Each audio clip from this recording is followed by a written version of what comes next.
So at 17 years old, I dropped out of high school and I had to basically move out on my own. And the first job I got was working at this call center. And this call center was really ghetto. I mean, like the people that was working there was like alcoholics, crackheads. It was a really high turnover rate. It was like the kind of place that you come to every day and there's always like, you always see someone either gone or somebody new every single day because it was such a shitty job. And I think they were paying about minimum wage at the time in Winnipeg, and that was about $11 an hour. But there was a few lifers that were working there. And by lifers, I mean like middle-aged men that have been just working there since like forever. I remember this one guy, his name was Jerry. He's a pretty funny guy. He's about like 30 something with like 2 kids and a wife. And I remember we'd always like mess with Jerry, screw around with him. And it's pretty funny. I kind of feel bad looking back now because I was an annoying ass little kid back then. But it was just funny messing around with Jerry at the time. It kind of made the day go by a little bit quicker. And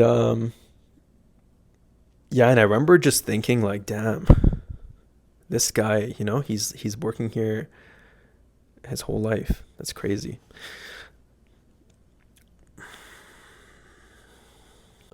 So yeah, in this call center, pretty much I'd be working 5 days a week, 9 a.m. to 3 p.m. And basically people who would go online and try to look for jobs on like Indeed or something. A lot of these companies would sell their information to other call centers like us, and we would get their information and then we would use them as leads and call them and try to get them to sign up for college. So as you can tell, it's a pretty shitty job, but at that age and at that time, I had this goal, at 17. I was like, I'm going to save up X amount of money.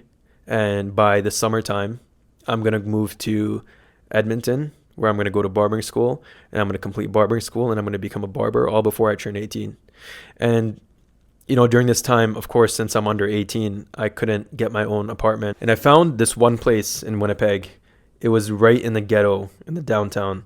And there was this Chinese lady who was renting each individual room in this house for about $400 a month. And this house was probably about 100 years old. I'm even going to put a photo of it on here too. The street I was living on had at least, 3-4 crack houses. In the 7 months I was living there, I think a few times, either the street next to us or even our street had to be shut down because of shootings and stuff like that. And if people don't really know Winnipeg that well, Winnipeg is kind of like Edmonton in a sense where you do have good neighborhoods, but the ghetto neighborhoods in Winnipeg, I would say, is a lot more worse than Edmonton's ghetto neighborhoods. And it's so ghetto that you have people actually selling crack off of bicycles. That's how ghetto it is in those areas, unlike here. Because I don't think I've seen anybody sell crack in bicycles here in Edmonton yet. So I move in there. At this point, I don't know how to drive. I don't have a car, so I'd be taking the bus to work all the time. And so my next goal was to learn how to drive and buy a car. So I just paid for driving lessons at that time. And, within a couple months, I bought my first car, which was a 2001 Toyota Echo. Wasn't the best looking car, but it was reliable and it was cheap. And that's all I was looking for at that time. I wasn't looking for anything flashy. So in order to make a little bit more money, I got this other job, which was waxing floors on the weekend. I think the people hated me there because, it'd be like Friday nights, I would hang out with some friends, we'd drink, and by Saturday morning, I'd still be kind of hungover and still a little bit dizzy. This company that I worked for basically had contracts with welfare housings. Some of them was really dirty inside. People have been chain smoking cigarettes in there for like years. So like the walls would be all yellow, the floors would be all yellow. And the process of, waxing the floors, we first have to apply this thing called stripper on the floor. And what that is it pretty much is this chemical that you have to put on the floor first. So it softens up the floor, and then you go over it with like this buffer machine. And this buffer machine was pretty heavy, and the floors were super slippery because of this stripper. And so when I would be hungover in this job, and I'd be doing that on Saturday morning, and I'd still be a little bit dizzy from the alcohol from the night before, like I used to fall on my ass multiple times. And I'm going to try to find a video of what this thing, like what it's like using one of these machines, because It's hard to explain it, but just imagine soap all over the floor, like slippery ass soap all over the floor, and then trying to operate this heavy ass buffering machine that moves around. So anyways, I did that job on the weekends, paid a little bit of money, not much.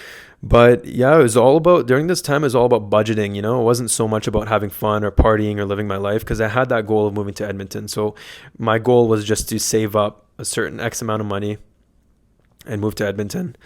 And it's crazy, man. There's a lot of things when you're under 18 that like you can't do, but you can get around it.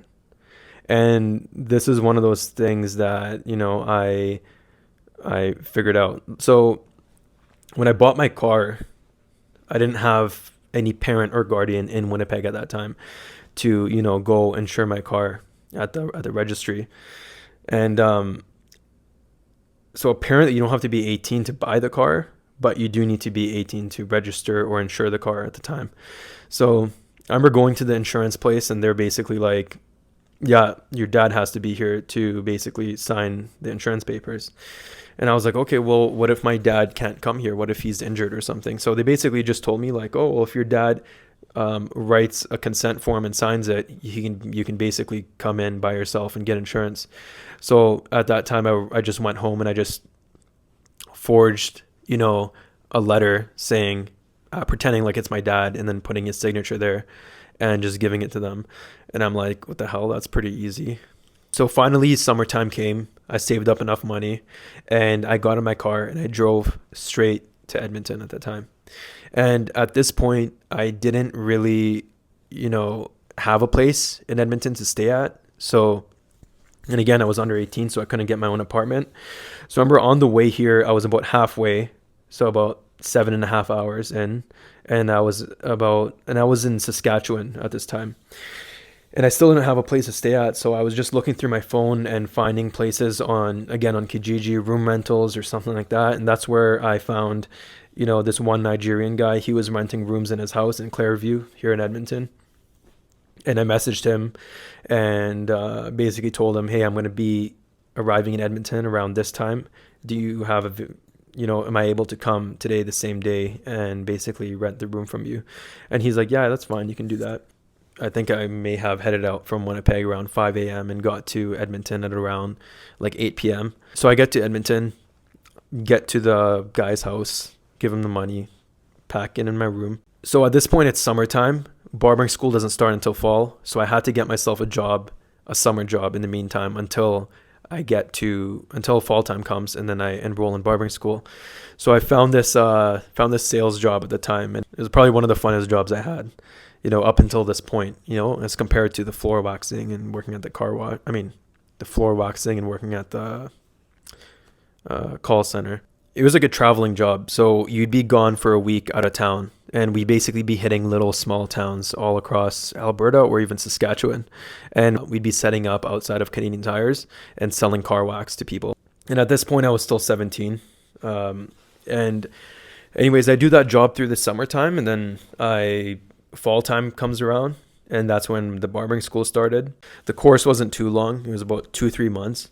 And by the time I finished, it was about 2 months before my 18th birthday, and managed to become a barber before the age of 18, like I set out to do. In a nutshell, basically overall, my idea of moving out at 17 years old, you know, it gave me a head start in life. It gave me a head start in being independent.